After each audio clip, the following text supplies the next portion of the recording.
Welcome to CoBB, Conversations on the Business of Brands with Sudeep Chawla and Sharvan Raghavan.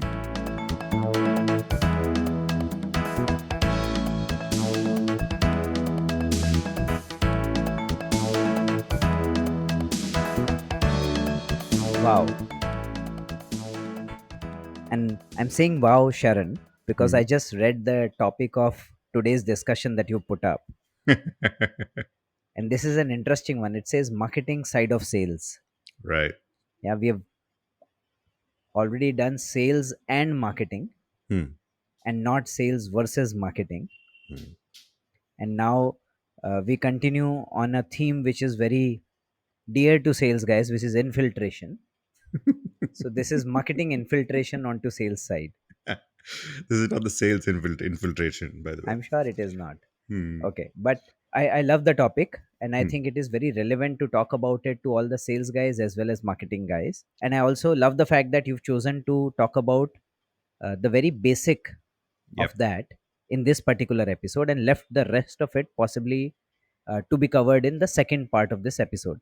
Yeah, I think the whole concept of marketing side of sales should be split into two Hmm. because one is a function of distribution and the Hmm. other is a function of driving sales at the point of sale. So I think we'll cover the distribution angle today and get to the driving pickup at the point of sale in a follow up episode to this. Excellent. Okay, let's do that. So I work with a lot of emerging FMCG businesses, right? So in that, one common thread that I find is that the marketing team and the sales team are almost disconnected. Usually, the founders are very keyed on to the marketing team, or they say, "I know what brand I'm building. I know how I want to go about it," and the sales team is largely in disconnect. I'll give you an example. I was working with this biscuit company where the owner of the company had studied in the UK, had come back to India. It's not a small company; it's about 250 300 crore company, and they had invested heavily in imported machinery of German make and other different country makes, and they were making the most premium of products, premium of cookies, and the sales had been stagnant for the last 2 years, despite having launched six new innovations. Hmm. So this the whole brief for me was how can we grow? We're investing so much into this. We're making the best product and we're still not growing. We're not able to get Okay. distribution. So going into the market, I realized that the sales team has no idea how to go about selling the premium cookies that are being made by the marketing team. They're investing in branding, they're investing in the design, they're actually investing a lot into the product itself. It's a very good biscuit, a cookie. But the sales team has not been told how to sell it. So in conversation, I said, this is a premium cookie. This has to be placed in premium stores.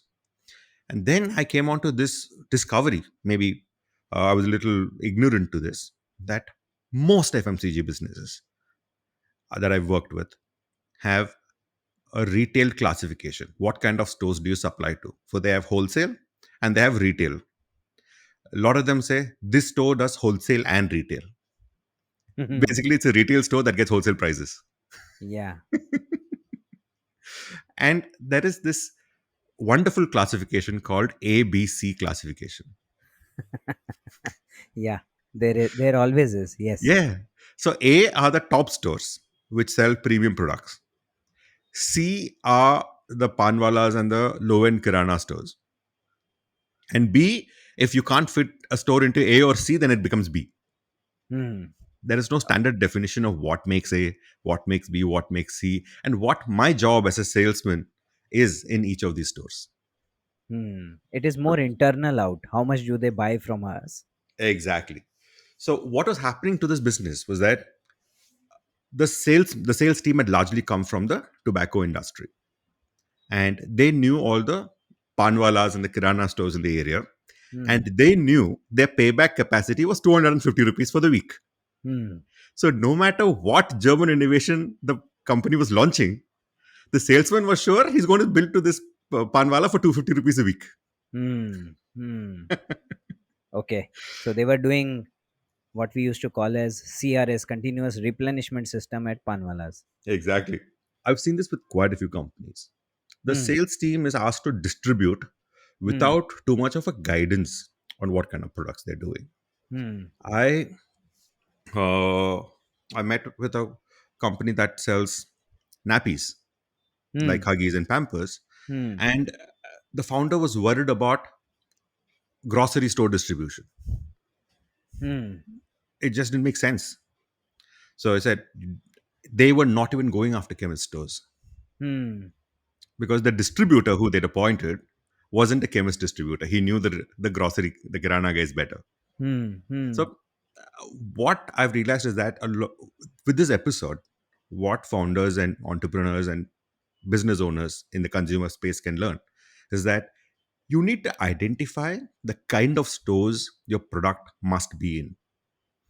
And there is also a hierarchy of saying what store, what kind of a retail environment does my product have the best chance of selling through to the customer.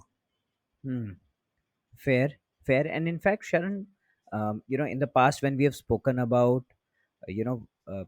deciding, taking various critical decisions about your product or your service, we always say that try to retrace consumer's journey, Hmm. understand where would the consumer go, etc. And that could also be a great indication of what are the kind of stores that the consumer is likely to go to, Hmm. and hence where should your brand be present in.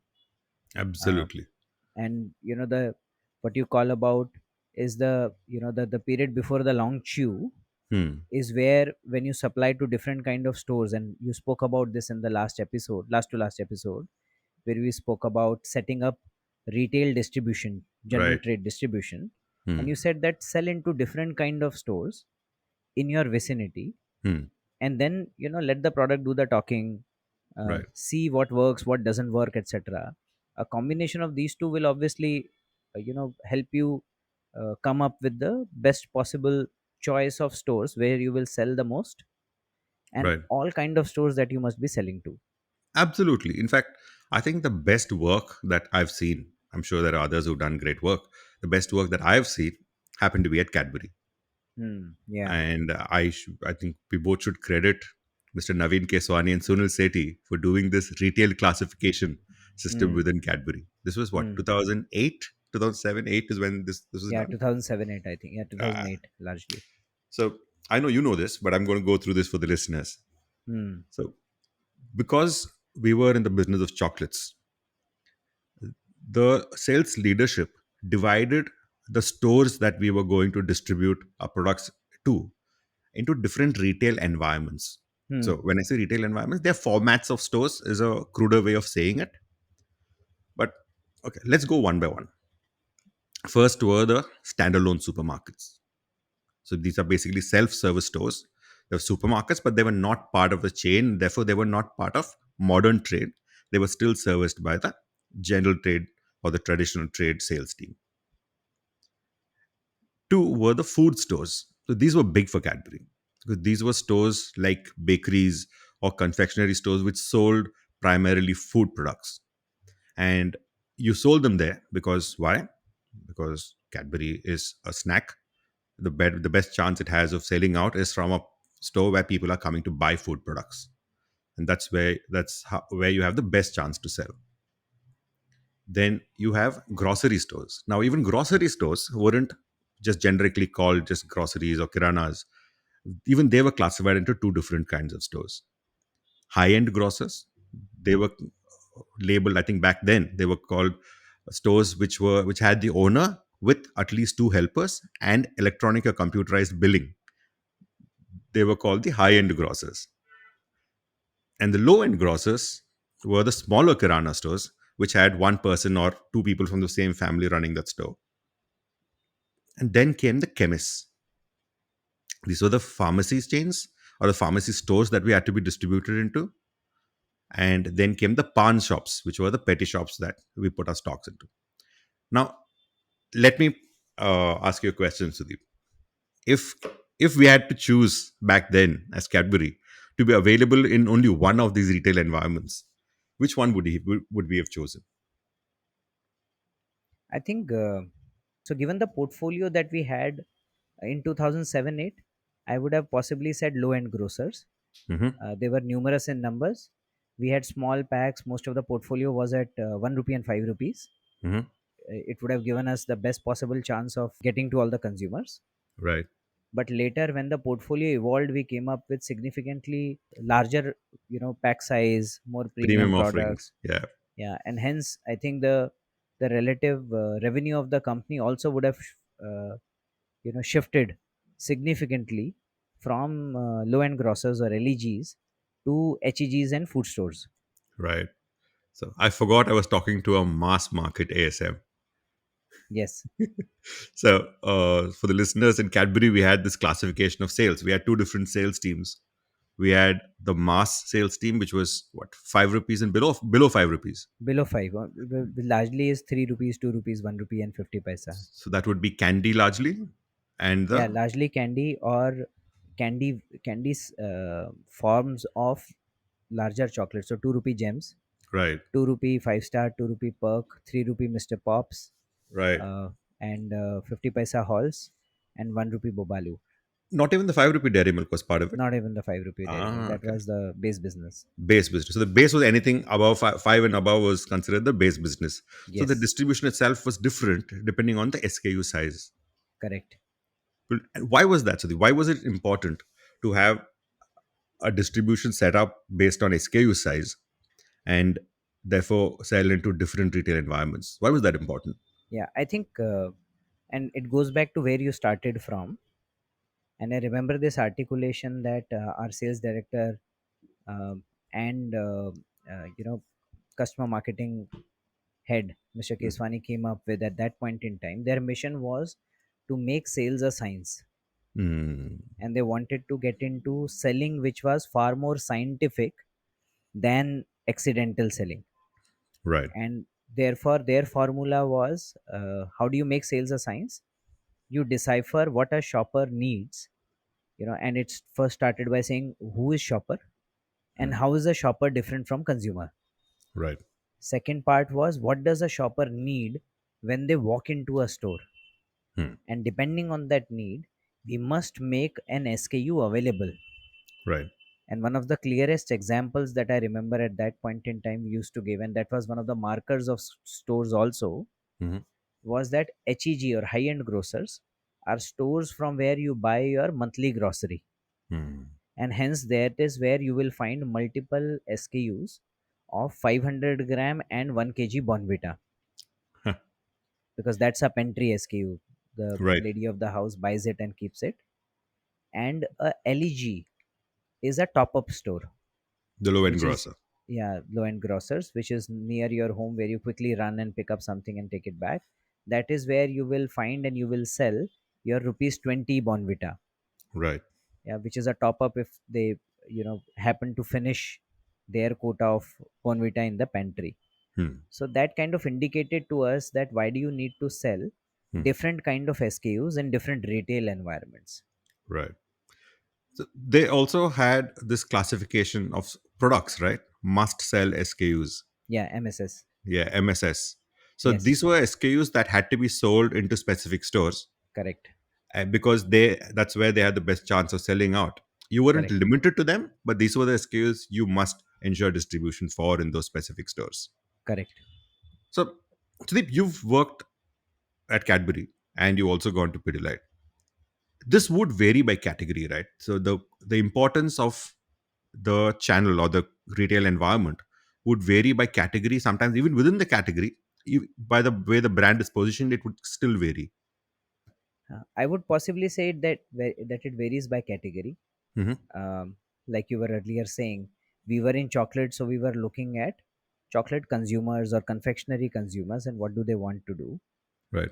For example, in the category that I currently work with, uh, because we are selling to people who are either building their homes or renovating their homes, Hmm. they have a particular mission when they walk into stores. Hmm. Yeah, when we let me give some examples. We have building material stores, BMS stores. Hmm. These are stores that kind of stock an entire assortment of construction related material.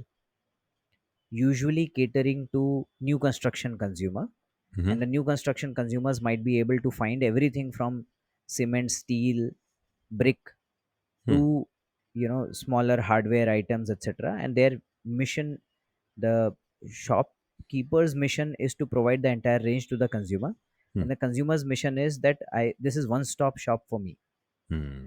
Yeah, so that is where you possibly deliver your entire portfolio. Then there are Right. stores which we call as, for example, tile and sanitary. Hmm. Now these are stores which are specifically accessed by the consumer when it comes to the stages of bathroom. Right. Yeah, or wet areas, Hmm. kitchen and bathroom. Hmm. And that's where you make your kitchen and bathroom portfolio available. Right. Yeah, although you could further go on and say that I will upsell, cross sell to that consumer, Hmm. but you exactly know why is the consumer walking into this store. Okay. Yeah, similarly then you have paint and hardware stores, so Hmm. the guy is walking in with a specific requirement. Hmm. Yeah, and hence you make that kind of a portfolio available there. So I agree to your first point where you said that it varies by category, Mm-hmm. because the consumer is coming in to buy a category. Right. What he is getting in return is some kind of a brand, Hmm. right? Brand is the solution and the category is what he is seeking, Right. right? And you would have also seen this in your various experiences, Sharan. Hmm. So for example, why don't you take the example of maybe a Cadbury, where Hmm. you introduced us to different retail environments. Hmm. Now if you were talking to the same client of yours Right. who was selling baby uh, Nappies. pads, Yeah. yeah, nappies. So Hmm. for them the retail environments would be very different, right? Absolutely. So for for them, what we did was we said, if you look at the trend, nappies and sexual wellness products for the largest brands in the country sell about 70% online. Okay. And while this brand was already present online, it wasn't really making too much of a cut through because it was expensive. Hmm. So because there was no recall, they had to spend to be visible in front of the customers when they're shopping. That is becoming expensive. So it makes sense for e-commerce for them when they are an established brand. The only Hmm. route to establishing themselves was GT. Hmm. So we went about saying it's primarily the chemist channel first. Then what we did for them was we looked at baby stores. So like First Cry, like I don't recall a few other names, but First Cry is Hmm. what comes to mind. So Yeah. mom and baby stores is what Yeah. we Yeah. went Mom for. and Me is another one of similar kind. I think mom and me has become First Cry. I think Is it Mahindra's, right? okay? Yeah. Yeah. So we went after there's this chain of stores called Just Born. So Hmm. we classified them. They're not chemist stores. They are baby stores. They're Hmm. baby Hmm. product stores. So we Yeah. mapped it to them. Then we mapped it to self-service supermarkets, Hmm. Hmm. because even more than high-end grocer Yeah. who today does a lot of phone deliveries, sitting there a bulky product, voluminous, is not the ideal place for them to, not the best chance. Not like it will not sell from there. It's not the best place to sell from. Hmm. So Hmm. we had the chemist, the baby shops, and the self-service supermarkets, the standalone supermarkets. We classified these stores and we set up a distribution plan to go after these three specific retail environments. And that has eased a lot of pressure because today they get 50% of the business from offline. Okay. Okay. So that, because why I say GT eases pressure is because you control a lot of the margins in GT. And if you can pick the right channels, you're very sure about the kind of investments you want to make in those channels and what you want to get back out of it.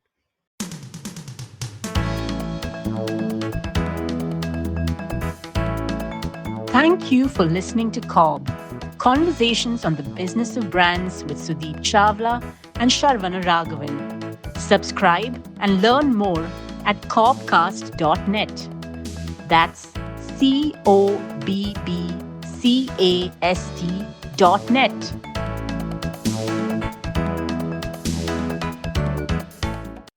Let me put you on the spot. No, I have a question first, Okay. because I am I'm the one who is interviewing you today. Perfect. My question also was on similar lines, but I want to take the conversation further, Sharon. Hmm. One part of retail environment is about choosing what to sell, Right. depending on how you classify a shop, Absolutely. and maybe making prioritization, etc. Hmm. The second part of retail environment is also about its activation. Correct. Yeah. Why don't you talk a little bit about that? So, this activation, I think we'll need a whole episode for it. This is what we'll Yes. do in the second part of this. But how do you activate it? Now that your product is in the store, it does not mean you put one pack in the store and wait for it to sell out. You need to be visible to the customer. If it means you must pay to be visible to the customer or the shopper, you must pay to be visible to the shopper. Because if that visibility money does not justify your throughput, then the economics is somewhere really wrong. You need to be able to be visible to the customer. You don't have to do big advertising. You need to be available in the store. You need to be visible, and then you got to give incentive to the shopper to pick you up versus other options they have in the store. You're not going to be the only one in the store anyway, especially Hmm. if you're a new brand. The established guys will have far greater stock weight. I remember when I was in Henkel, we used to get equivalent was 2 is to 20 was Henko is to surf. Okay. So you still had to pay for your what visibility surf would get by default of stock weight.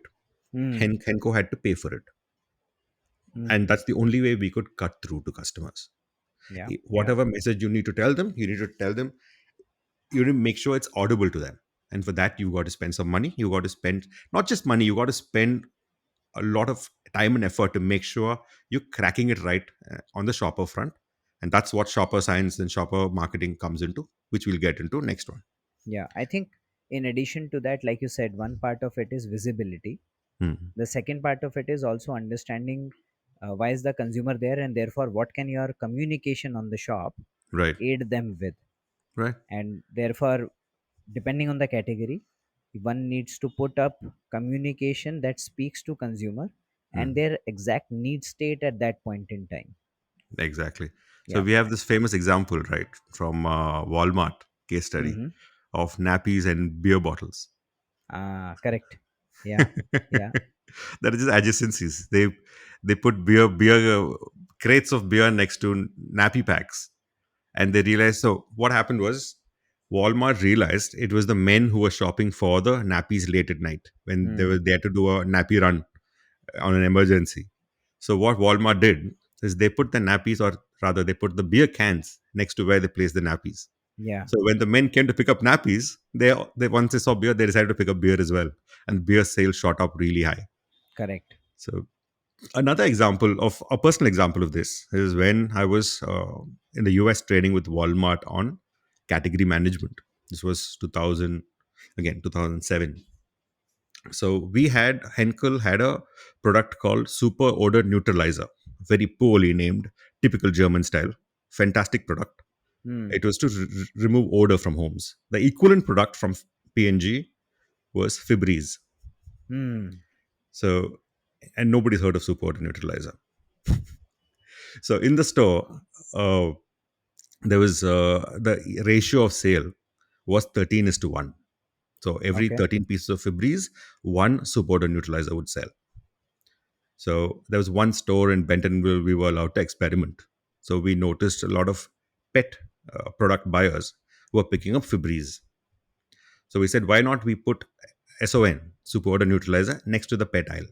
Hmm. We put it there, and you wouldn't believe, in 1 week, the ratio from 13 is to 1 became 13 is to 7. Wow. And that's just adjacencies. Excellent. No, lovely, Sharon. Thank you for sharing this. I think it just shows the power of observation, Hmm. power of treating sales as a science, as a consequence to what the consumer needs, Right, and then activating it in a scientific manner to really see exponential results. right. Yeah. So Excellent. there's also looking at data, right? So when people say data analysis, you don't have to break your head. You don't have to be a technical guy.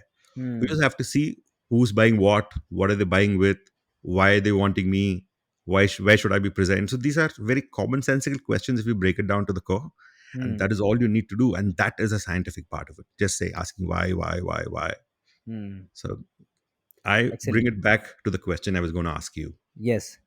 So there is this entrepreneur who reached out on LinkedIn who is selling popcorn and makna.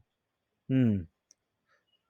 And he his packs are priced between 60 and 70, and e-commerce isn't big for him. Hmm. What kind of stores? So I put you as a consultant here. Hmm. So if he's starting GT distribution, Hmm. where must he start? See, if I were looking at this, I would first possibly try and understand from him or her what has been their experience from a consumer point of view during that product market fit phase. Hmm. Yeah. uh, for example, are there whoever is consuming their makhanas or popcorns, are they consuming it in individual one-to-one occasions inside home? Are they consuming on the go? Or is it consumed while the guests are at home? Or is it a gifting item? This is a new business, and Okay. they are what they've seen is the product is really liked by customers, and they buy again and again. The Hmm. repeats are very high, but popcorn has to be made at home, Ah, and okay. popcorn is what 80% of the business, Okay. So and it is different not a flavors of ready. popcorn. It's It's not a not ready ready to popcorn. eat. Oh, No, okay. it's ready to make. It's a Okay. So microwaved and had. excellent. So popcorn is to be made at home, Right. and it is premium to other options that are available. Absolutely. Hmm. Okay, excellent. Then I think then the clear focus is on number one, from a product point of view, they must be delivering some superior product experience, Right. hence they are charging premium. Mm-hmm. And then they are specifically targeting those occasions where you buy popcorn and eat it at home. Hmm. Now, largely those occasions would be occasions with friends, occasion with family, movie night, Right. some sort of a kids party at home, etc., etc.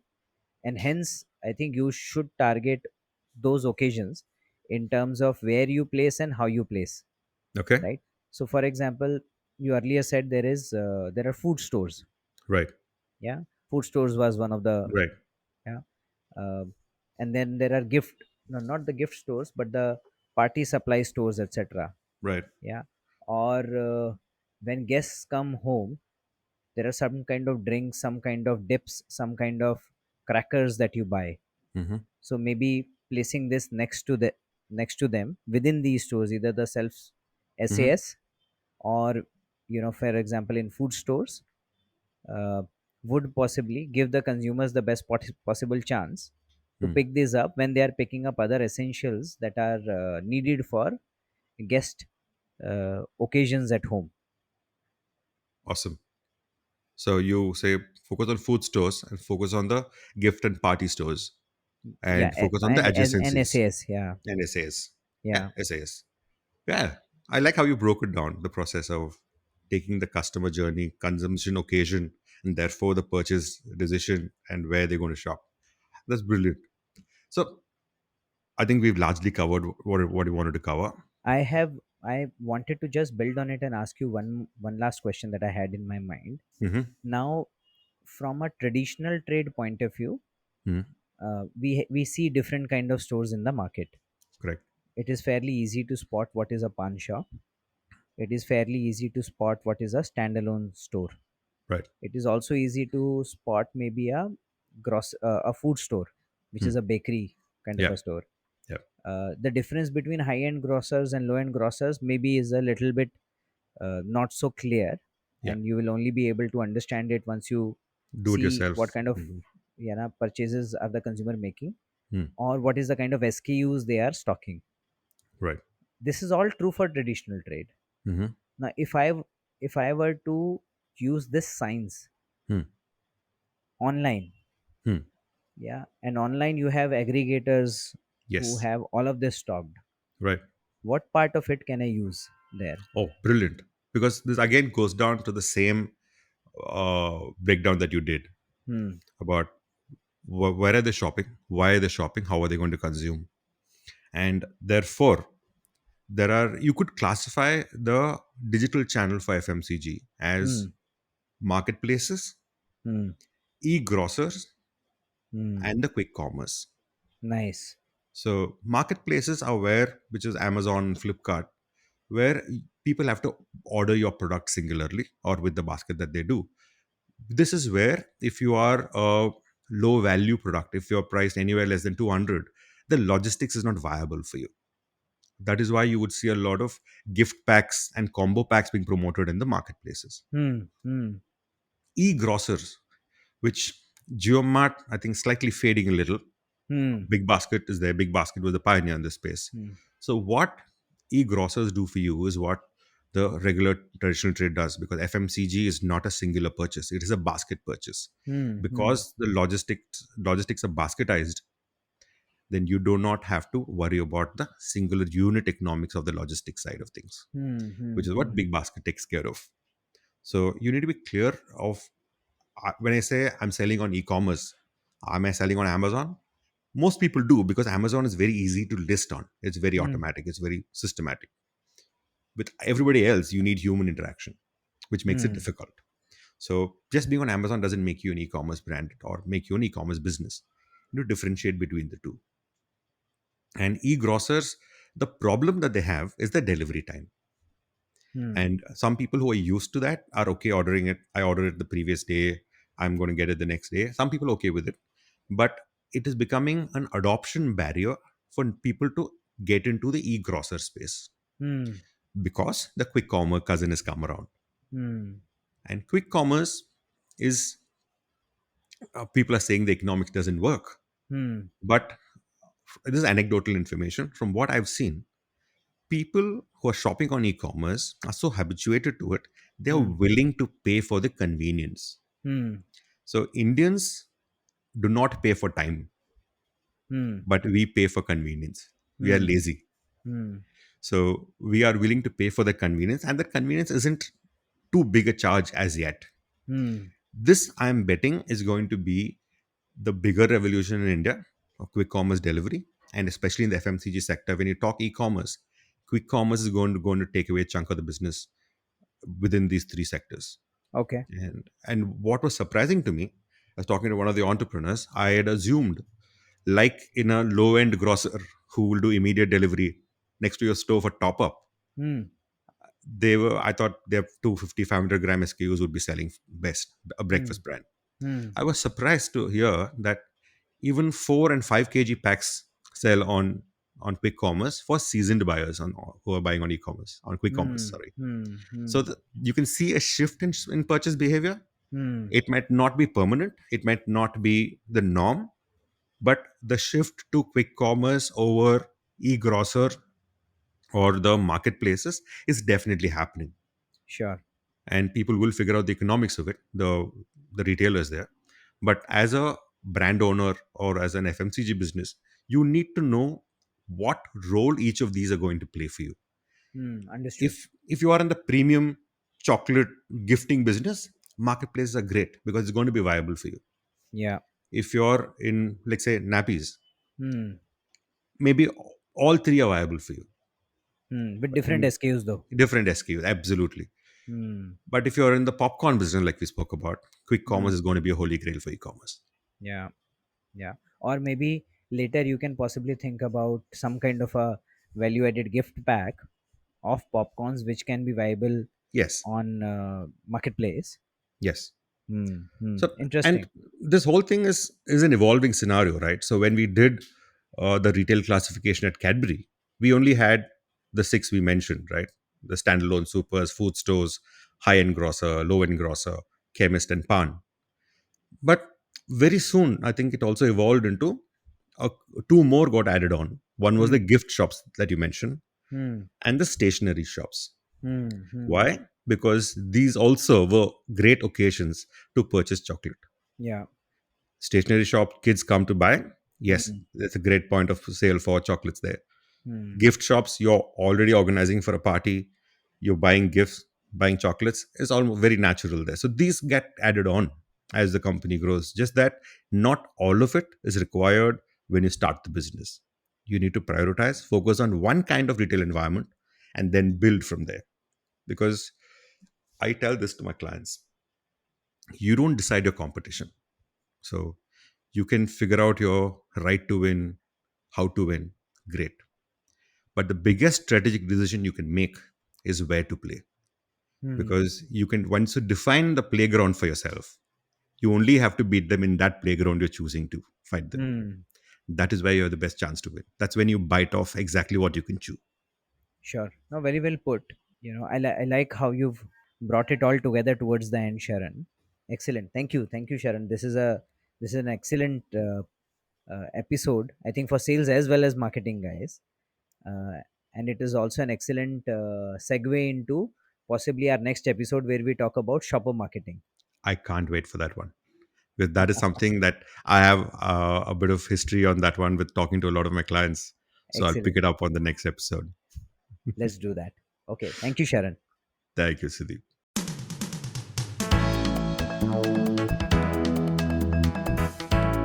Thank you for listening to CoBB, Conversations on the Business of Brands with Sudeep Chawla and Sharvana Raghavan. Subscribe and learn more at cobcast.net. That's CoBBcast.net.